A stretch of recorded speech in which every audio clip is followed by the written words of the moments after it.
The Senate will come to order. I ask everyone to please rise and recite the Pledge of Allegiance.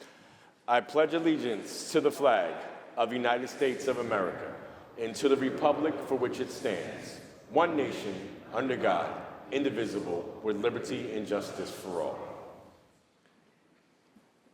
His Eminence, the Archbishop Elpidophorus of the Greek Orthodox Archdiocese of America will deliver today's invocation. His Eminence.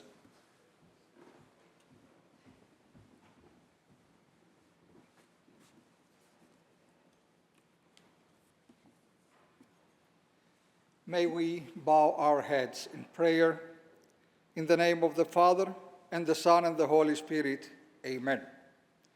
O God, we offer our abundant thanks and praise for granting us to gather today in the Senate chamber of the great state of New York to pray for the good state of our government. Bless all these servants who represent the people, that they may always uphold justice and the rule of law. Grant unto them to fulfill their duties, their responsibilities, and obligations to the people of New York with honor, with integrity, and with faithfulness to their oath of office. Bless them to love liberty, the same freedom that we commemorate today in our recognition of March 25th, the day of Greek independence, and the freedom enshrined in our beloved state and nation. Keep these lawgivers in your loving care, that they may ever serve with dignity and grace in their high office, and thus may they render glory, reverence, and honor to you, the source of righteousness and the law of love. Amen.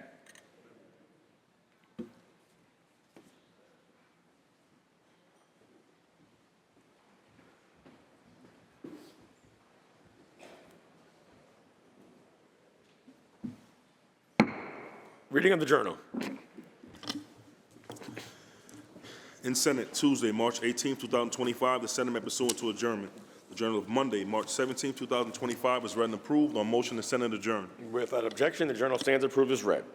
Presentation of positions, messages from the Assembly, messages from the Governor, reports of standing committees, reports of select committees, communications and reports from state offices, motions and resolutions. Senator Gianaris. Good afternoon, Mr. President. Let's begin by recognizing Senator Gurnardis for an introduction. Senator Gurnardis for the purposes of an introduction. Mr. President, in a little while we will read a resolution to commemorate the 204th anniversary of Greece's independence and to declare March as Greek American Heritage Day. Today, the relationship between the United States, Greece, and our sister nation of Cyprus is as strong as it's ever been. Anchored in the shared values of democratic governance, these three nations are joined together through mutual economic, political, and security matters. Suda Bay in Crete is home to the U.S. Navy's base of operations in the Eastern Mediterranean, and the enactment of the Eastern Mediterranean Security and Energy Partnership Act in our own U.S. Congress has positioned Greece and Cyprus to play leading roles in securing energy independence for the entire European continent. The relationship between our countries would not be possible but for the persistent and engaged advocacy of the Greek American communities that can be found in each and every one of our districts. And so that's why it's my honor now to recognize that we are joined in this chamber by the Consul General of Greece in New York, Mrs. Iphigenia Kanana. We want to welcome her and thank her for her nation's friendship. And Mr. President, I ask that you welcome our guest and bestow on her the full privilege of our chamber. To the Consul General, I welcome you on behalf of the Senate. We extend to you all the privileges and the courtesies of this House. Please rise and be recognized.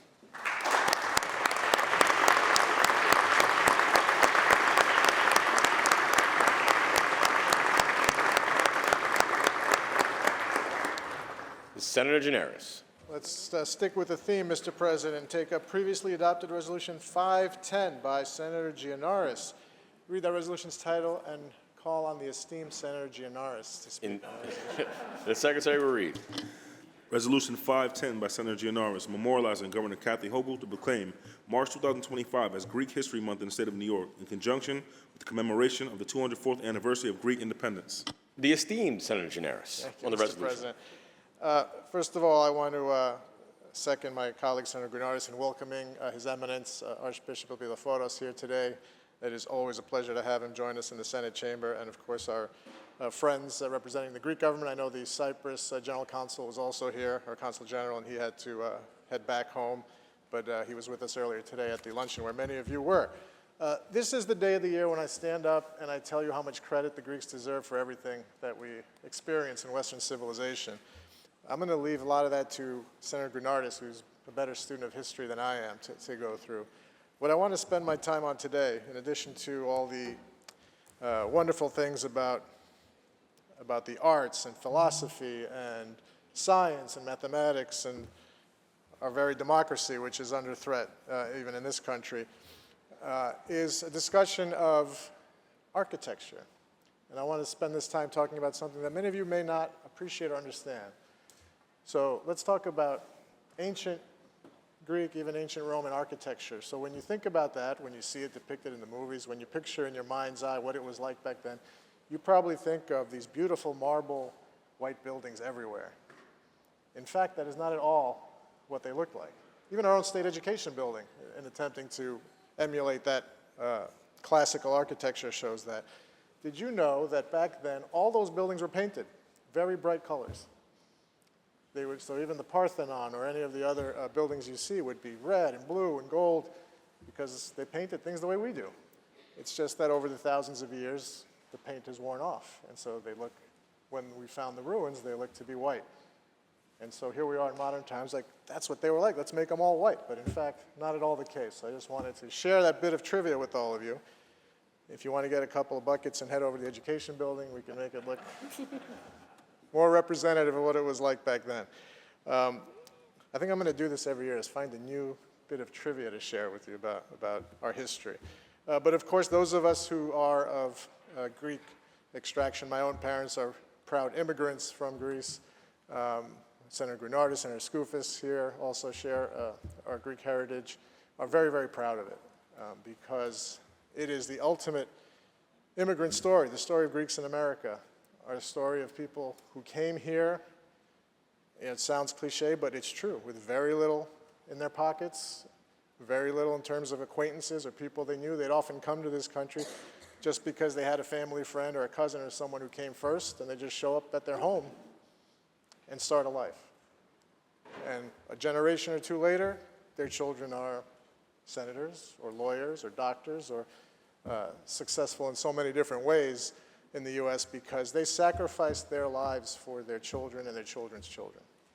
And I, for one, appreciate that so much. You know, I lost my father last year. My mom, thank God, is still with us. But I think about that often. I think about, you know, we tend to be selfish, too selfish, I would say. But I think about that generation of people who put themselves through pain, who put themselves through suffering just so that we could have it a little better. And that's the Greek story. And that's the story of so many people who have come to this country from elsewhere. And I dare say to this day, that is the story of so many others who are trying to get into this country and are facing obstacles unnecessarily and unjustly. Some who are already here and are being ejected unjustly and unnecessarily. But I don't want to diverge too far from the importance of Greek History Month. As a proud American of Greek descent, I thank my colleagues for giving us a moment to talk about this on the floor today. And thank you, Mr. President, for the time to discuss the resolution. Thank you, Senator Gianaris. Senator Gurnardis on the resolution. Thank you, Mr. President, and thank you, Senator Gianaris and Senator Skoufis. We think and feel differently because of what a little Greek town did during a century or two, 2,400 years ago. That's how esteemed classicist Edith Hamilton described the impact that Greece and the Greek people have had on the world for 2.5 millennia. And like Senator Gianaris, I'll spare you the litany of ways in which Greece has shaped our world today, but it's objectively true that Professor Hamilton's statement is 100% fact. That's why I'm incredibly proud, as a fourth-generation Greek American, to stand here today and recognize March as Greek Heritage Month. But it's not just what happened in the days of Socrates and Pericles that inspire us to celebrate Greek heritage. Indeed, it's the vast span of history over the last 2,500 years and the collective impact on that history on our world today that gives Greeks and Philhellenes a swell of pride and jubilee. the rich glory of the Byzantine Empire that lasted for 1,000 years, the tenacious resilience that survived through 400 years of Ottoman oppression and enslavement, the fierce courageousness of the War for Independence that sparked revolutionary change across the European continent, the determined resistance that stymied Nazi occupiers and bought enough time for Allied forces to shift the balance of war along the Eastern Front of World War II, and the soaring heights of success that Greeks and the diaspora have achieved throughout the world today. These are all reasons why Greeks and people of Greek heritage have enormous pride in who we are. This year, next week, we'll be celebrating 204 years of Greece's independence. On March 25th, 1821, revolutionary fighters gathered together with Metropolitan Yermanos in the monastery of Agia Lavra in the village of Kalavrita, which is where Senator Gianaris' family is from, and declared independence against Ottoman occupation and enslavement. The war was hard fought, resulting in countless acts of devastation and atrocities, as war so often brings, including the massacre of the island of Chios, the island where my family is from, where nearly 100,000 people were killed or expelled from the island forcibly. And much like our own Revolutionary War here in America, 7 years after declaring independence, the people of Greece, the farmers, the sailors, the merchants, the shepherds who lived in towns and villages all across the Greek countryside won the war and formed their own Hellenic Republic. Today, we celebrate this history and reflect on the rich contributions that the Greek American community has made to our own nation's history. We cheer the incredible success that Greek Americans have achieved in law, media, business, science, medicine, politics, and other fields. But it should not be forgotten by us that at one time our forefathers were unwanted in this country.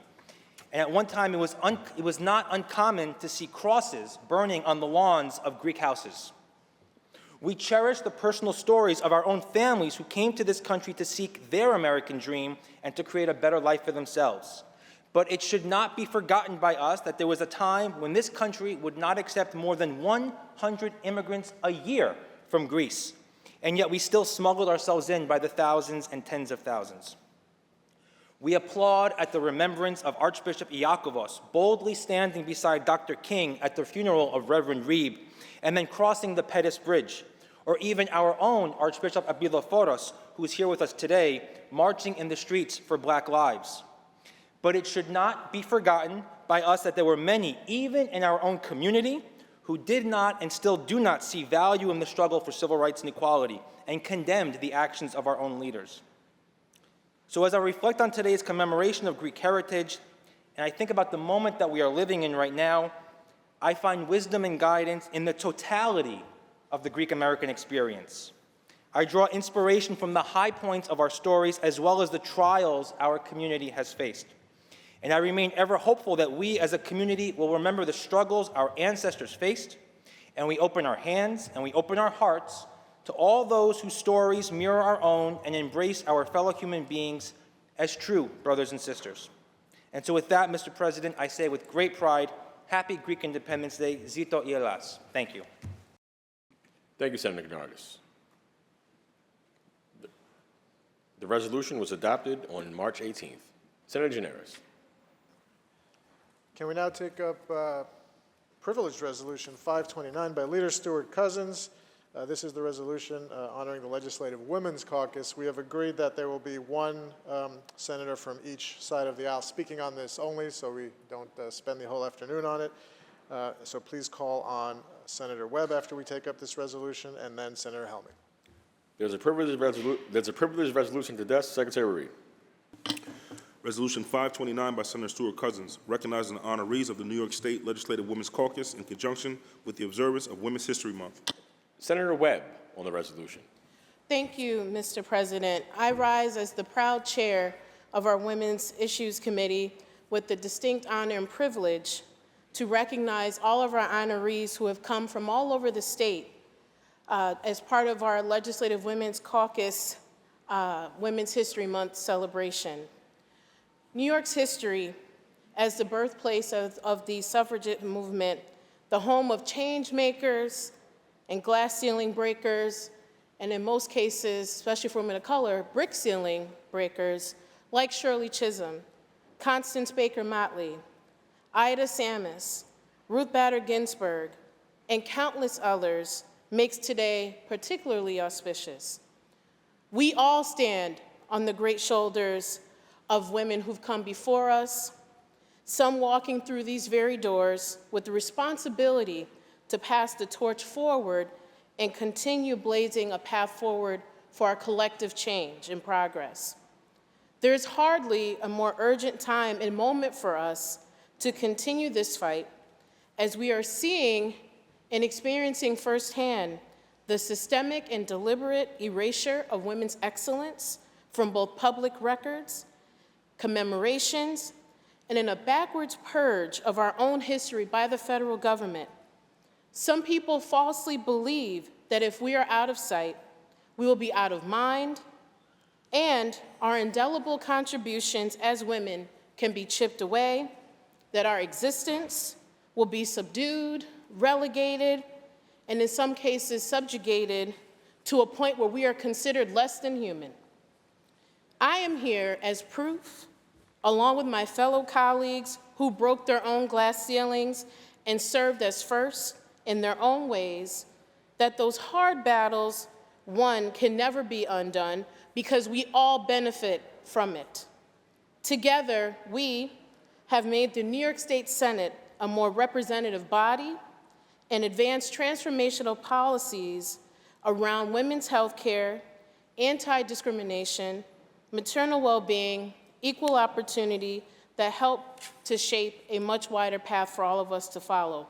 And we will continue our work in this great state in the face of any opposition that may come our way or challenges that present themselves in our path, just like those who came before us and just like those who will inevitably follow behind us. Being in Albany today with other women of excellence from across our state only reaffirms this truth, that the talent, the tenacity, the prestige that fills every corner of New York in numbers far greater than any who wish to diminish our contributions. Adjectives like trailblazer, visionary, determined, legacy builder, change maker, and others are just a few of the many ways that our honorees who are here today not only represent the best of our communities, but they are working to improve our collective lives. I am proud to be joined here today with my own Women's History Month honoree, Dr. Leslie McBean Claiborne, who served for more than 20 years on the Tompkins County Legislature, who was the first woman of color to serve as the chair, as an accomplished academic, highly decorated activist, and prolific member of our community. Leslie makes our community and our state very proud, and she is joined by many other incredible women here in our chamber from across the state that my colleagues have chosen to honor this particular month, but honor them every single day, to be clear.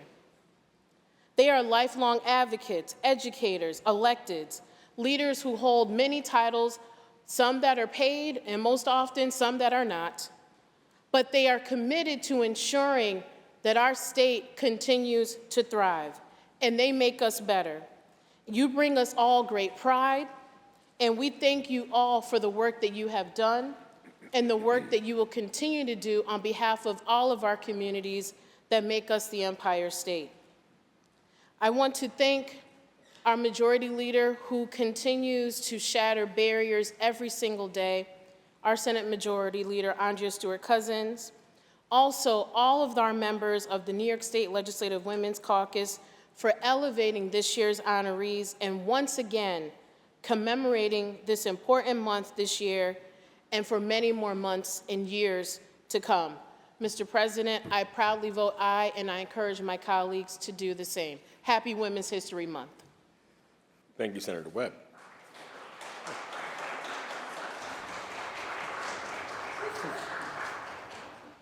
There will be opportunity for more applause later. Senator Helming on the resolution. I thought it was for me. Yes, indeed.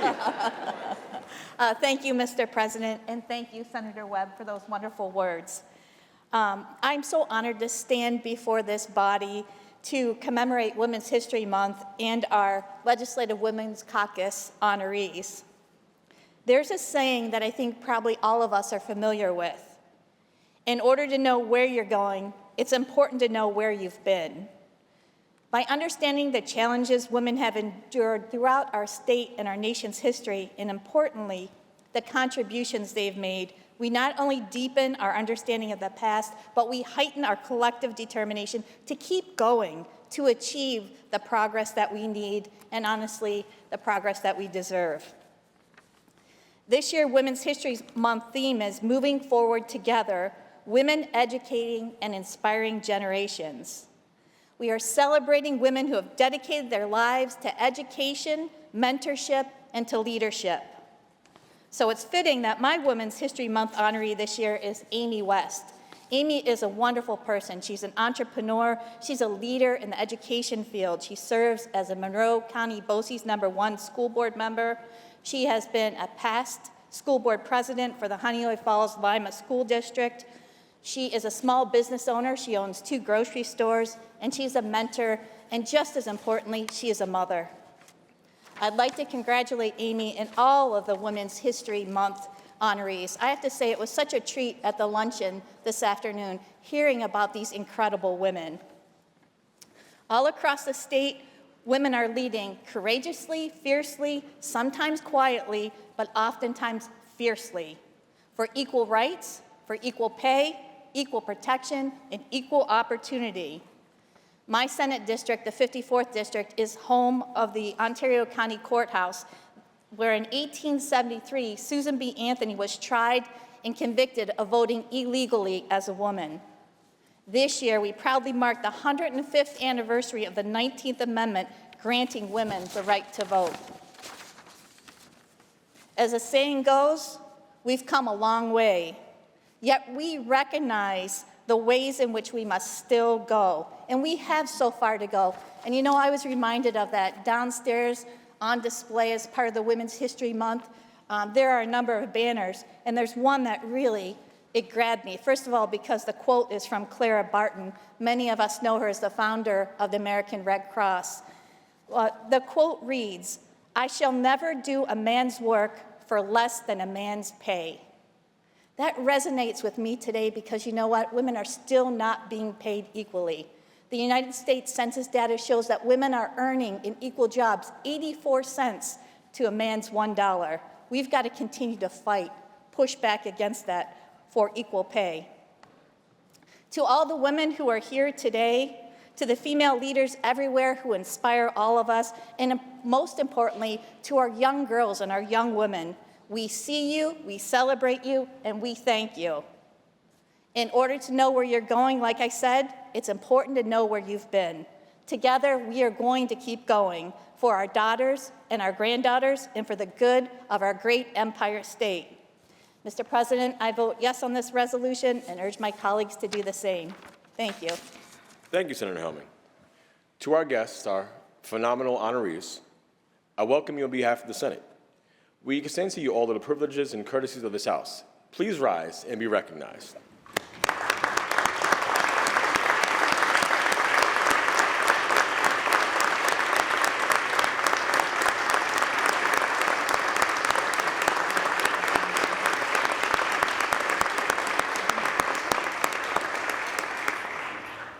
The question is on the resolution. All in favor signify by saying aye. Aye. Opposed, nay. The resolution is adopted. Senator Gianaris. At this time, Mr. President, please call on Senator Clear for an introduction. Senator Clear, for the purposes of an introduction. President, I'm excited to rise today. It is my honor to welcome SkillSpring to Albany today.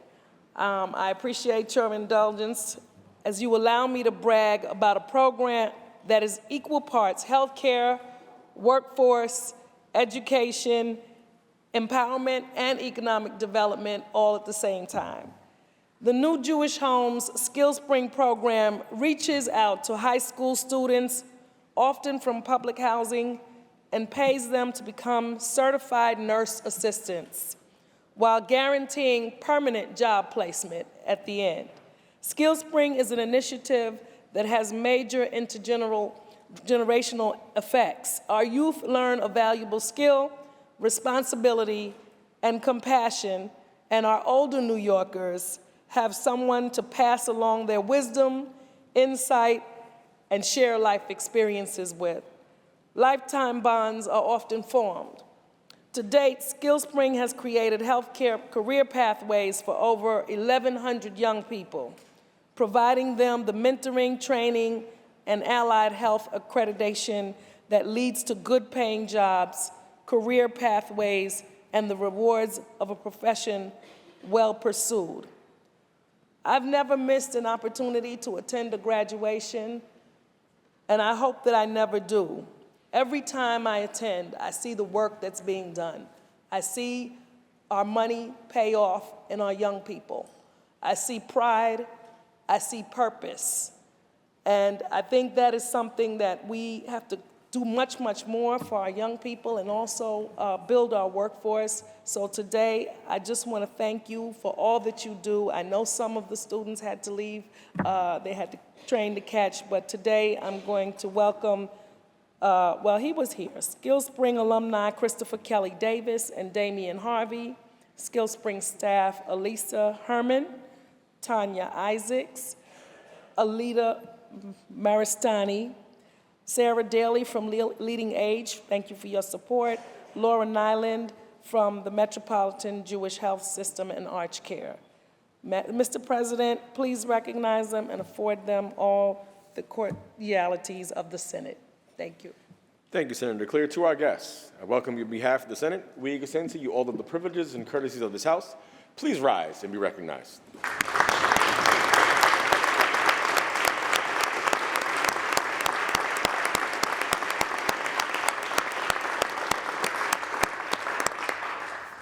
Senator Gianaris. Mr. President, let's move on to previously adopted Resolution 487 by Senator John Liu. Read that resolution's title and recognize Senator Liu. Secretary will read. Resolution 487 by Senator Liu, memorializing Governor Kathy Hochul to proclaim March 23, 2025 as Pakistan American Heritage Day in the state of New York. Senator Liu on the resolution. Thank you, Mr. President. I am so happy and excited to be joined by many friends from the very proud Pakistani American community. We have many friends and leaders in the Senate gallery, and we are joined on the floor by none other than the Bangladesh ambassador to the United States, Rizwan Syed. We are joined by the Pakistan ambassador to the United States, Rizwan Syed Sheikh. Thank you, Your Excellency, for joining us on the Senate floor. We're also joined by the Consul General from Bangladesh to New York, Mr. Amar Ahmed Atozai. Thank you very much. And of course, our friend and brother, Ali Rashid, who is the head of the American Pakistani Advocacy Group. Thank you so much. You know, a lot's been said about different communities today already, but the Pakistani American community is one that's very proud that boasts all parts of our American society and economy. They are accomplished in their small businesses, whether it be in stores or restaurants or transportation services, as well as the most professional endeavors, including physicians, attorneys, engineers, and the likes.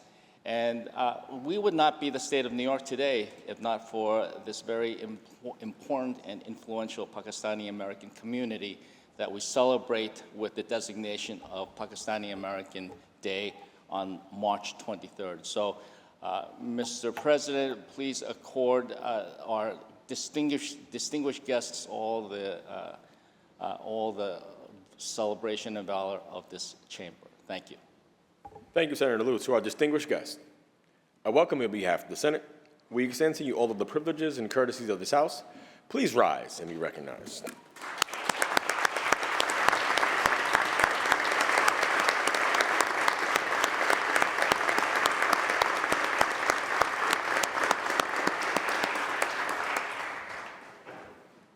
The resolution was previously adopted on March 11th. Senator Gianaris. Next up is previously adopted Resolution 497 by Senator Sean Ryan. Please read that resolution's title and recognize Senator Ryan, S. The Secretary will read. Resolution 497 by Senator Ryan, memorializing Governor Kathy Hochul to proclaim March 19, 2025 as Small Business Development Centers Day in the state of New York. Senator Sean Ryan on the resolution. Thank you, Mr. President. I rise today to celebrate the Small Business Development Centers Day in New York State. Small businesses make up 96% of New York State businesses and employs half of our workforce. They're the backbone of our economy. When they're thriving, New York's thriving. As a legislature, it's our job to make sure they're getting the support that they need. We do that by funding things with a proven track record of helping small businesses. Things like investing in improving infrastructure, broadband deployment, cheap hydropower, supporting programs that grow our state workforces like universal pre-K and childcare, and funding small business development centers. Small business development centers provide advice, training, and research that helps New York's budding entrepreneurs to start and grow their businesses. They are affiliated with 13 SUNY and 5 CUNY campuses, as well as St. Thomas Aquinas and Pace University. It's a connection that makes them a pipeline between our colleges, universities, communities, and small businesses that rely on them to educate the workforce. They're a huge help to individual businesses, and they're an important economic development tool. I know firsthand there's a small business development center at Buffalo State. I go there several times a year, and each time I'm blown away by the creativity, the stick-to-itness of the entrepreneurs there, and the stick-to-itness of the trainers led by Sue McCartney, who runs that program. But there's a lot of Sue McCartneys all around New York State who are doing this work. This is their 41st year. They've provided over $8 billion in direct financial impact and helped create hundreds and thousands of jobs. In 2024 alone, they helped over 31,000 small businesses to create an economic impact over $240 million. As chair of the Economic Development Committee, I'm proud to support their work, and I'll continue to do my part to make sure that they have the support they need from this legislative body. And today, I recognize them by celebrating Small Business Development Centers Day. Thank you, Mr. President. Thank you, Senator Ryan. The resolution was previously adopted on March 18th. Senator Gianaris. Mr. President, next up, previously adopted resolution. Wait, hold on. We were going to interrupt, but we have several people here from Small Business Development I was Centers wondering if you had guests. Yes. around the state that are guests today. To our guests, we welcome you on behalf of the Senate. We extend to you extra privileges because I forgot you the first time. In courtesies of this House, please rise and be recognized.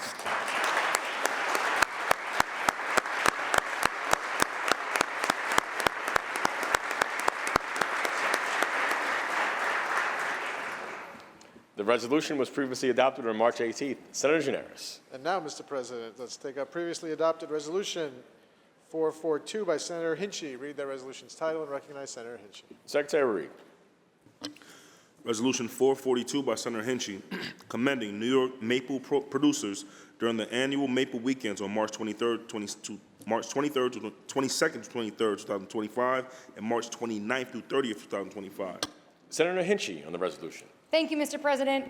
I rise in honor of Maple Weekends.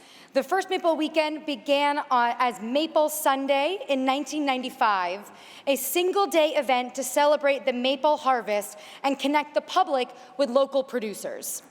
2025 marks the 29th year of Maple Weekends, now spanning 4 days across 2 whole weekends, starting this weekend, actually. Maple Weekends is an incredible thing, connecting our community to the producers who farm and produce our food. One of the things I love about driving around my district is being able to see the blue lines, knowing that in those woods, something that looks just like a tree lot is actually a working farm that's connecting people to the land and creating something incredibly delicious that we all get to participate with. One of my favorite uses for maple is sweetening my coffee, but there are many, from maple donuts to maple cronuts and all kinds of things. I encourage everyone this coming weekend to get outside, find a maple farm either in your community or around the state and visit and talk with some of these producers. They're all small farms, and we're so lucky to have them in our communities. Thank you very much, Mr. President. Thank you, Senator Hinchy. Senator Borrello on the resolution. Thank you, Mr. President. I don't know how to follow up maple cronuts, but I'll try. Maple Weekends has been an amazing opportunity to recognize that New York State is the #2 maple producer in the country. And in fact, last year, in 2024, the maple production was 846,000 gallons, up 100,000 gallons from last year, from the year before. And I'm told this is going to be another great year as we start to close out tapping of maple trees around New York State. And this weekend is our time to celebrate that. In my district, I'm proud to have several legendary places where you can come and experience Maple Weekend. Places like Sprague's Maple Farm, Sweet Time Maple, Ullinger's Maple Farm, Wright Farms, and then I myself will be down at Merle Maple. Come on out to one of the many places that we have here in New York State. This is a great opportunity to celebrate all the sweet things that make up Maple Weekend. Thank you, Mr. President. Thank you, Senator Borrello. The resolution was previously adopted on March 11th. Senator Gianaris. Last but not least, previously adopted Resolution 460 by Senator Ashby. Please read that resolution's title and recognize Senator Ashby. Secretary Reed. Resolution 460 by Senator Ashby, commemorating the 3rd Annual Honor Flight Day in the state of New York. Senator Ashby on the resolution. Thank you, Mr. President. Today we celebrate our 3rd Annual Honor Flight Day in our state capital. Honor Flight is a national organization with more than 100 hubs across America. These Honor Flight hubs provide all expense-paid trips for our veterans and their families to Washington, D.C., where they visit memorials that are erected in their honor. Many veterans and organizers call it a flight of a lifetime. It is my honor as the ranking member of the Veterans Homeland Security and Military Affairs Committee to introduce our Honor Flight veterans and organizers. We have dozens of veterans here with us today representing 10 Honor Flight hubs throughout the state of New York, to include Long Island Honor Flight, Big Apple Honor Flight, Hudson Valley Honor Flight, Patriot Flight Albany, Leather Stocking Honor Flight Syracuse, Honor Flight Rochester, Twin Tiers Honor Flight, Buffalo Niagara Honor Flight, and North Country Honor Flight. We are also joined by veterans of the Vietnam War, Korea conflict, World War II veterans, and Iraq and Afghanistan veterans, to include 99-year-old Arthur Grubenier, I believe a constituent of Senator Lieu, a Navy Pacific Theater veteran who was in the Philippines just last month commemorating the 80th anniversary of the Battle of Manila. He will be receiving the Congressional Gold Medal next month and will be turning 100 in September. Please welcome them and honor their service. Thank you, Senator Ashby. Senator Scarcella-Spanton on the resolution. Thank you, Mr. President, and thank you to my colleague, Senator Ashby, who's a wonderful ranking member on this committee, for introducing this resolution today. It's important to mention each year the Honor Flight Network helps make it possible for about 22,000 veterans to travel to Washington, D.C., and since its inception, approximately 275,000 veterans from all services from more than 130 locations across the country have taken this flight. In New York State alone, over 5,000 members of the armed services have fulfilled their wish to visit our nation's capital and all its sites and memorials honoring our country's great history. Once again, our nation's veterans deserve to be recognized, commended, and thanked by the people of the state of New York. And it was wonderful to meet so many of you this morning.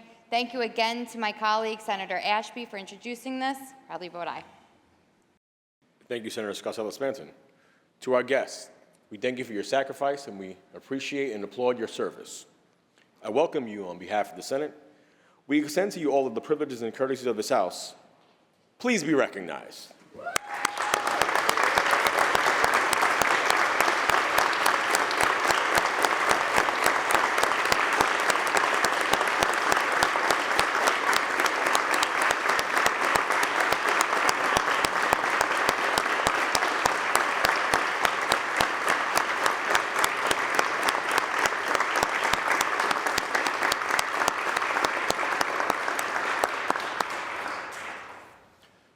The resolution was previously adopted on March 11th. Senator Gianaris. At the request of the sponsors, today's resolutions are all open for co-sponsorship. These resolutions are open for co-sponsorship. Should you choose not to be a co-sponsor, please notify the desk. Senator Gianaris. I have a motion here, Mr. President, on behalf of Senator Stavisky on page 27. I offer the following amendments to Calendar 458, Senate Print 4892, and ask that said bill retain its place on the third reading calendar. The amendments are received and the bill will retain its place in the third reading calendar. Senator Gianaris. Let's take up the calendar now. Secretary will read. Calendar number 130, Senate Print 1926 by Senator Prasad, an act to amend the Social Services Law. Read the last section. Section 3, this act shall take effect October 1st, 2026. Call the roll. Dabo, Gianaris, Kruger, Ort, Stewart Cousins, White.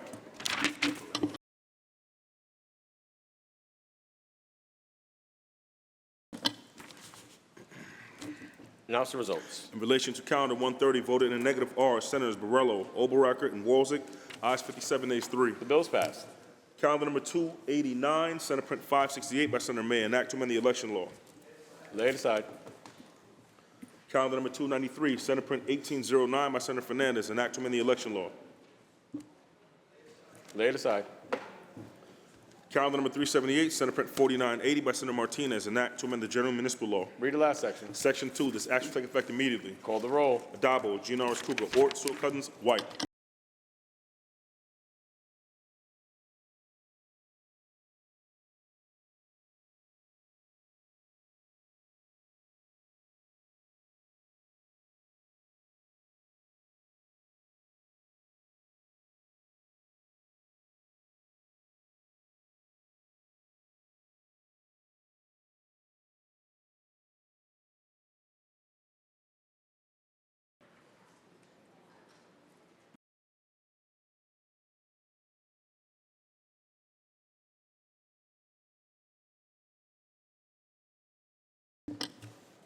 Announce the results.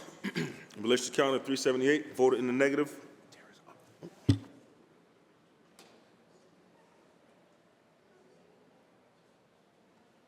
relation to calendar 378, voted in the negative are Senators Ashby, Borrello, Kanzania Fitzpatrick, Chan, Gallivan, Griffo, Lanza, Martins, Murray, Oberacker, O'Mara, Ort, Rhodes, Ross, and Steck, Tedisco, Walczak, and Weber.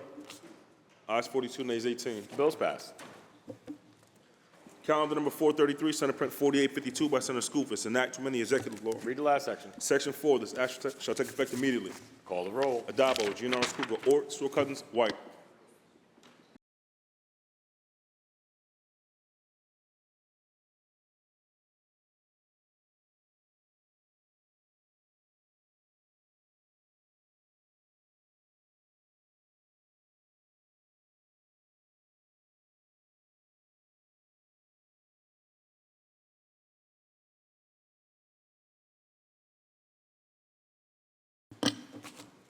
Announce the results. In relation to calendar 433, voted in the negative are Senators Ashby, Borrello, Kanzania Fitzpatrick, Chan, Griffo, Helming, Murray, Oberacker, O'Mara, Ort, Palumbo, Rhodes, Ross, and Steck, Tedisco, Walczak, Weber, and White. Ayes 42, nays 18. The bill is passed. Calendar number 460, Senate Print 5392 by Senator Scarcella Stanton, an act to amend the education law. Read the last section. Section 3, this act shall take effect immediately. Call the roll. Adabo, Gianaris, Kruger, Ort, Stewart Cousins, White.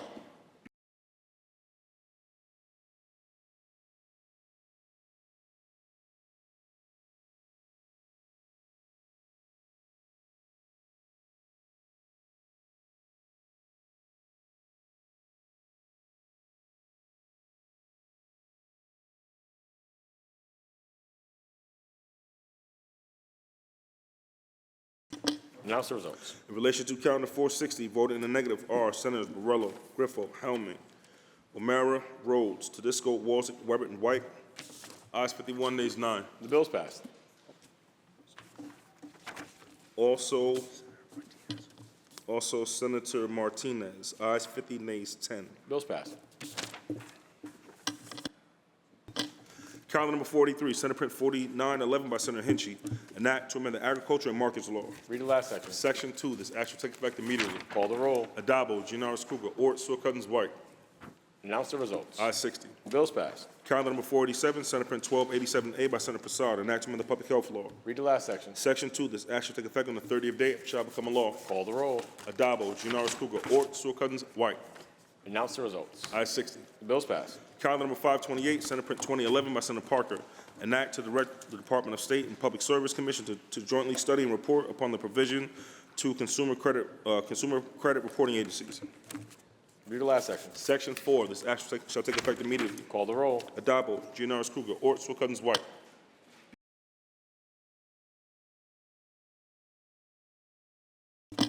Announce the results. In relation to calendar 528, voted in the negative are Senators Martins, O'Mara, and Ort. Ayes 57, ayes 3. The bill is passed. Calendar number 529, Senate Print 2587 by Senator Mayer, an act to amend the executive law. Read the last section. Section 2, this act shall take effect immediately. Call the roll. Adabo, Gianaris Kruger, Ort, Sewell Cousins, White. Senator Mayer to explain her vote. Thank you, Mr. President. I rise to vote aye on this legislation. By establishing January 30th as Fred Korematsu Day of Civil Liberties and the Constitution, we are affirming New York's commitment to learning and teaching about the difficult history of the United States' shameful treatment of Japanese and Japanese Americans during World War II. We recognize Fred Korematsu's contributions to helping us reckon with this history, and we recommit to the ongoing fight for civil and constitutional rights for all. In 1942, the United States forced West Coast residents of Japanese descent to leave their homes and communities to be sent to internment camps for the duration of the war. Fred Korematsu, who was born to Japanese immigrant parents, refused to go when his family was ordered. He was arrested, convicted in federal court, and sent to an internment camp. He appealed his conviction, but the United States Supreme Court ultimately affirmed it in Korematsu versus United States. After the war, when he was released, he began his life as a civil rights advocate, fighting for those who were deeply wronged during the war to ensure that this did not happen to any other group. In 1984, his case was reopened and his conviction overturned on the basis of government misconduct. He was awarded the Presidential Medal of Freedom in 1998. As New York State and the United States see a rise in anti-Asian hate and other forms of hate and discrimination, we must stand united and continue to acknowledge the painful history of discrimination and mistreatment of Japanese Americans. Let us ensure that the words of the Constitution, which we swore to when we took our oath, remain our guiding light. I would like to thank Assemblymember Grace Lee, who sponsors this bill in the Assembly, and I'm grateful for the work of Koji Sato and Tak and Carolyn Furumoto, who brought this issue to me and have dedicated their lives to advocating for the recognition of Japanese American history and the contributions of Japanese Americans to the United States. I vote aye. Senator Mayer to be recorded in the affirmative. Announce the results. Ayes 60. The bill is passed. Calendar number 544, Senate Print 5105 by Senator Harkin, an act to amend the mental hygiene law. Read the last section. Section 2, this act shall take effect on the 60th day after it shall become a law. Call the roll. Adabo, Gianaris Kruger, Ort, Sewell Cousins, White. Announce the results. Ayes 60. The bill is passed. Senator Gianaris, that completes the reading of today's calendar. To the controversial calendar, please. Secretary, ring the bell. Secretary will read. Calendar number 289, Senate Print 568 by Senator May, an act to amend the election law. Senator Walzer, why do you rise? Mr. President, I rise hoping that the sponsor will yield for some questions. Will the sponsor yield? I will.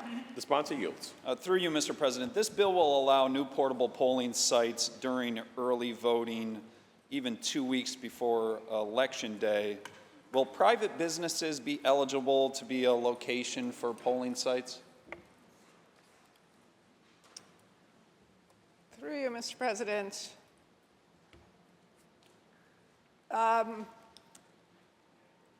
I believe, for example, that a mall would be an eligible site for this. Through you, Mr. President, would the sponsor continue to yield? Will the sponsor yield? Yes. The sponsor yields. So shopping malls, any other private businesses, would any private business be eligible to be a polling site for early voting? Through you, Mr. President, when this has been implemented in Idaho, for example, it sometimes happens, the Board of Elections will sometimes set up a mobile site in a parking lot of, say, a Walmart or something like that, where part of the idea is to reach especially rural areas where they may have difficulty getting to early voting sites if there's just one site in their county. So trying to bring the polling to where the people are. So yes, you could at least the parking lot of a major employer or of a major business might be a location for this. And through you, Mr. President, would the sponsor continue to yield? Will the sponsor yield? I will. The sponsor yields. What about colleges? Would they be eligible to be a pop-up or a portable polling site if this bill is passed into law? Through you, Mr. President, on the same principle, bringing it to people where they are, that would be also a possibility. And through you, Mr. President, would the sponsor continue to yield? Will the sponsor yield? I will. The sponsor yields. We've taken up legislation talking about the conflict of interest for certain polling locations recently in this chamber. Any prohibition if it's a state-funded college or a college that gets a lot of state or federal funding? Is there any prohibition in this legislation? Through you, Mr. President, no. And through you, Mr. President, if the sponsor would continue to yield? Will the sponsor yield? I will. The sponsor yields. How about businesses, private businesses like Micron that's coming to CNY? New York State is investing $100 million. The Federal CHIPS Act, $6 billion. Would they be prohibited from having a portable polling site on location there? Through you, Mr. President, the purpose of this bill is to bring the voting to where the voters are. So if that was a logical place and both the Republican and the Democratic Elections Commissioner for the county decided that that was a logical place to put a 3-day polling site, that could happen. And through you, Mr. President, if the sponsor would continue to yield. Will the sponsor yield? I will. Sponsor yields. This bill says the polling site would have to be announced 14 days before Election Day. Is that right?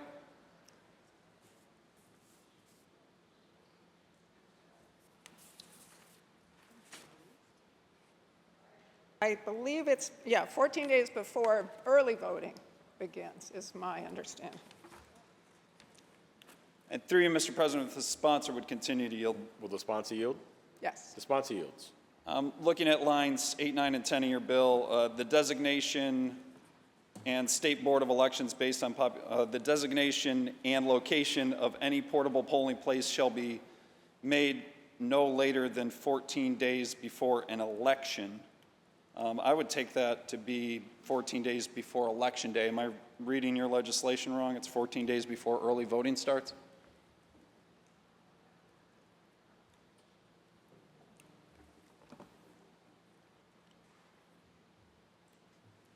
Through you, Mr. President, it doesn't specify in the bill, but my understanding is that it would be when the election begins, which would be the first day of early voting.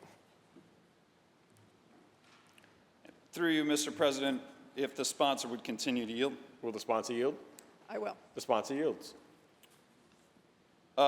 We've asked about security in the past on this legislation. I know you've brought this bill up a number of times, but given that polling site in your district was broken into in this past election, how has that informed any changes to this legislation when it comes to securing polling sites or pop-up portable polling sites that you're proposing here? Through you, Mr. President, as I have explained in the past, the security, the protocols for setting up one of these sites would be exactly the same as for setting up any early voting site or election day site. Through you, Mr. President, would the sponsor continue to yield? Will the sponsor yield? I would. The sponsor yields. So no changes, no consideration for securing those portable polling sites? Through you, Mr. President, they are the same considerations for all polling sites. Thank you. Mr. President, on the bill. Senator Walczyk on the bill. A bipartisan group of election commissioners each year, they meet at the beginning of our legislative session. They actually, they've given pretty clear direction to us as legislators. Sometimes this body and the Assembly have passed as many as 270 different changes to election law. They've asked us to really back off on how many times we change the rules for how we run elections in New York State, but they have supported 19 measures in this legislative session. However, this is not one of the measures that they support. This bill would allow portable polling locations for early voting to be announced, and then by my read, start operating on early voting just 2 weeks before Election Day, to be announced and then begin immediately. They could be at a location where the governor or a state senator or a Congress member had stood just weeks before with a big government check announcing for that business, for that college, for whatever it is. A portable polling location could be at that same location where one of those politicians that's on the ballot was standing with the check just weeks before. If you want more people to vote, you don't have to buy their votes. Don't ignore elections commissioners and don't do more gimmicks to help one party over the other. There's some things that you can do. You could secure our elections. You could eliminate fraud, all of it.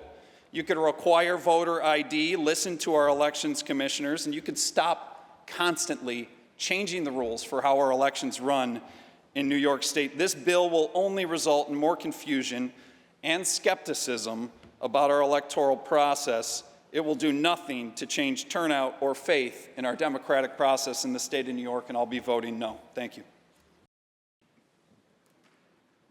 Senator Borrello, on the bill? On the bill, please. Senator Borrello on the bill. Thank you, Mr. President. Thank you very much, Senator Walczak, for summarizing what we've talked about before on this bill. I get it.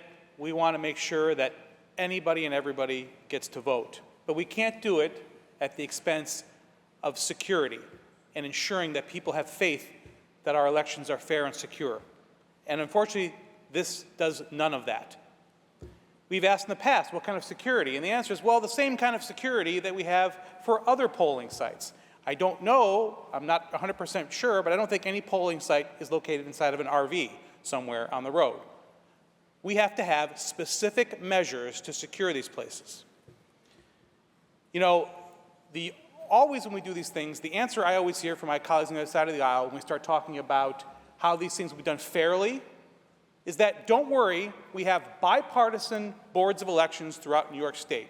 However, they are actively engaged in removing that bipartisanship, in turning what they term as professionalizing our boards of elections, which means no more bipartisanship.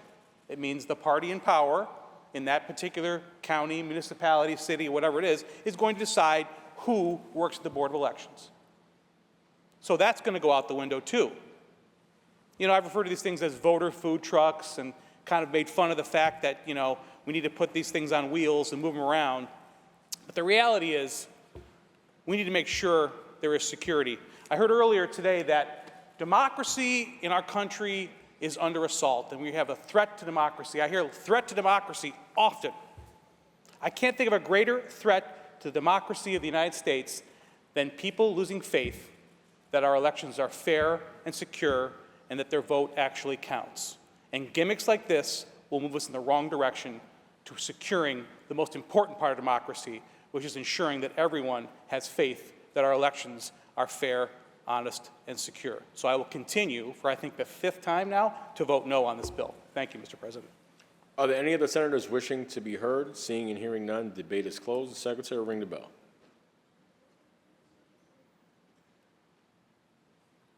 Read the last section. Section 2, this act shall take effect on the 1st of January. Call the roll. Adabo, Gianaris Kruger, Ort, Student-Cuttings White. Senator May to explain her vote. Thank you, Mr. President.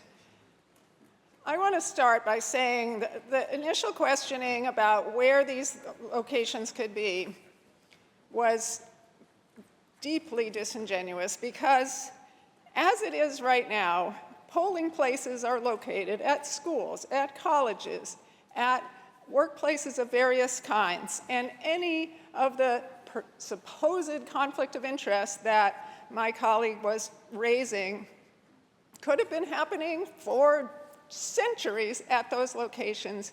There's nothing different about these particular locations, which aren't necessarily in a mobile site, but they would be only for 3 days instead of 10 days, and allowing the Board of Elections to be a little more nimble about trying to site polling places where the people are. That's all this is doing. And it grew out of a hearing in 2019 that identified one of the problems with early voting. The first time we experienced it in New York was that rural New Yorkers were struggling to get to early voting sites. So the purpose of this was to help rural voters in particular. But let me push back even more about the accusations about fraud and insecure elections and undermining voter confidence in our elections, because every time my colleagues raise some of these issues about, earlier this week we heard about non-citizen voting, this time we heard about voter fraud. Every time you raise these issues, knowing full well that voter fraud is extremely rare, and it would be extremely hard to find an instance of an election in New York State that had been swayed by voter fraud. The problem with that is every time you try to you use those phrases, you chip away at voter confidence in our elections. And the darkest secret about American elections is that our elections depend above all on voter confidence. Yes, we need good voting laws. Yes, we need competent and careful election workers and law-abiding voters. But we cannot have a democracy unless we have patriotic citizens who will accept the results of elections, even if the elections don't go their way. And it's that kind of patriotism, it's that kind of faith in our elections that's being eroded by this kind of rhetoric day after day, here in this chamber, in chambers all over the country, in social media all over the country. And I, for one, can't just sit by and let that happen. So I will speak up about it every time I hear it. I vote aye on this bill. Thank you. Senator May to be recorded in the affirmative. Announce the results. In relation to calendar 289, those senators voted in the negative are Senators Ashby, Borrello, Kinsey Fitzpatrick, Chan, Gallivan, Griffo, Helming, Lanza, Martins, Matera, Murray, Oberaka, O'Mara, Ort, Palumbo, Rhodes, Ross, and Steck, Tedisco, Walzek, Webb, and White. Ayes 38, nays 22. Bills passed. Calendar number 293, Senate Print 1809 by Senator Fernandez, an act to amend the election law. Senator Walzek, why do you rise? Mr. President, would the sponsor yield? Will the sponsor yield? Yes, Mr. Sponsor President. yields. Through you, Mr. President, are college students currently prohibited from being elections inspectors or poll workers in the state of New York? No. Through you. Through you, Mr. President, if the sponsor would continue to yield. Will the sponsor yield? Yes. The sponsor yields. Currently, they can only be elections inspectors in the county in which they're registered to vote. Is that? Currently. And through you, Mr. President, would the sponsor continue to yield? Will the sponsor yield? I'm not sure. No, I will, yes. The sponsor yields. So this bill will allow non-residents of a county to be elections inspectors as long as they go to college in that county. Is that? Well, through you, Mr. President, you must be a full-time registered student within a university in the county. That means that you must be 18 years and older, you must be a New York State registered voter, and as a college student living in that town, that county, they are technically a resident. Through you, Mr. President, if the sponsor would continue to yield. Will the sponsor yield? Yes. The sponsor yields. Does this bill that you're presenting today require elections inspectors and poll clerks to be citizens of the United States? Well, you must be a citizen to be registered, Mr. President, through you. Thank you. Mr. President, on the bill. Senator Walzek on the bill. As I stated earlier, there's a bipartisan group of elections commissioners. Each year, they put together some proposals that they want this legislature to consider. There were 19 of them this year. This isn't on that list. This bill would allow college kids with no other connection to a community to be an inspector overseeing the integrity of our democratic process in any poll site in that college's county. So a kid that goes to Syracuse University will be paid by Board of Elections to inspect a poll site in the town of Cicero, or a student at Potsdam will be paid by St. Lawrence to check in residents in the town of Rossi. But Board of Elections has no mechanism to see the citizenship of someone whether they're registered to vote. And New York City, we all know, is attempting to register non-citizens by local law. In fact, commissioners receive calls from immigration lawyers asking them to remove registered voters from the rolls because, as was pointed out by the sponsor, it is illegal to register to vote in the state of New York as a non-citizen. However, that very function, when immigration lawyers are calling Board of Elections to remove their client from our voter rolls, shows that non-citizens are registering to vote in the state of New York. You want to win? Do better policy, work hard, get results. Not this. I'll be voting no. Are there any other senators wishing to be heard? Seeing and hearing none, debate is closed. Secretary, ring the bell. Read the last section. Section 2, this act shall take effect immediately. Call the roll. Addabbo, Gianaris Kruger, Ort, Stuhl-Cuttens, White. Senator Fernandez to explain her vote. Thank you. I stood up early because I'm so ready to explain my vote here. I need my fellow colleague to understand that college students are not just a stranger in your town, a stranger in your community. They live there. They invest their time there. As a college student, you do explore your town. You do pay taxes, buy and support businesses in that town. So there is a connection for a college student where they go to college. And there is a crisis. We have a shortage of poll workers, of poll inspectors. This is a fair effort to allow someone who wants to get engaged early, and I think we want young people to engage early and understand the democratic process to be able to give back in that sense.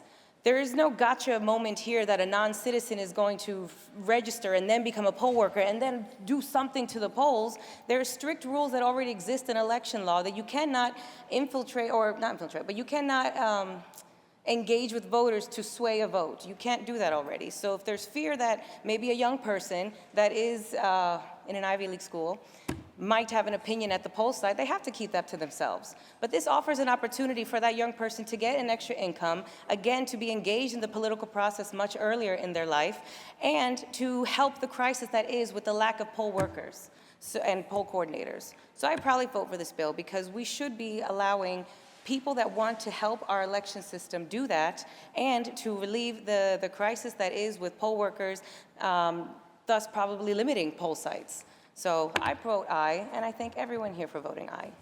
Senator Fernandez to be recorded in the affirmative. Senator Gennardis to explain his vote. Thank you, Mr. President. I really want to thank Senator Fernandez for this. I'm just baffled why anyone would take objection to the notion that we should allow college students to experience democracy firsthand, the administration of our elections, which are a complicated thing. Let them see it, learn it, appreciate it, engage with it, and then maybe it'll spark an interest in them to want to pursue some type of path in public service.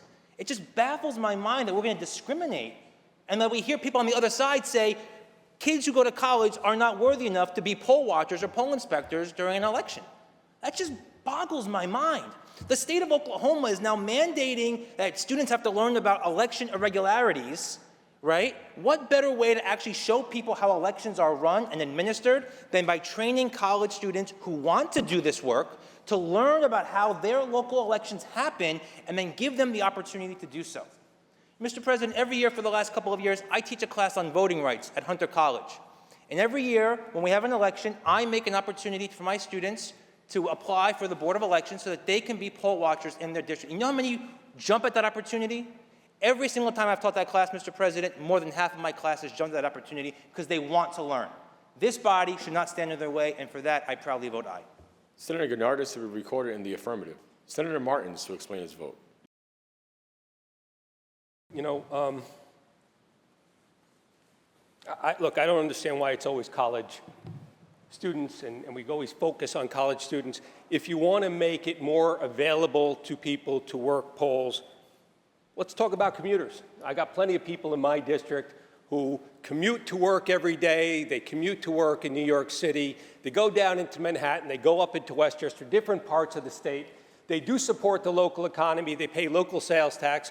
You know, we always talk about college students, but if we want to make it available, Let's make it available to everybody. So if somebody is commuting and they're working in a certain area, let's allow them to work the polls. But we don't.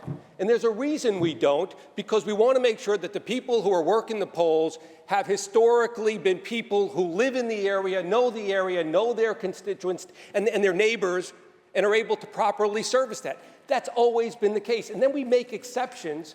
But if we're going to be consistent, if we're going to just allow it and allow the door to swing wide open, then let's consider the idea of allowing more than just colleges and college students. Let's consider the idea that people who are commuting, the people who are not there and living there and sleeping there, but actually working there, and give them the opportunity to do so as well. But you know what? That never comes to the floor in this House. That's never a consideration.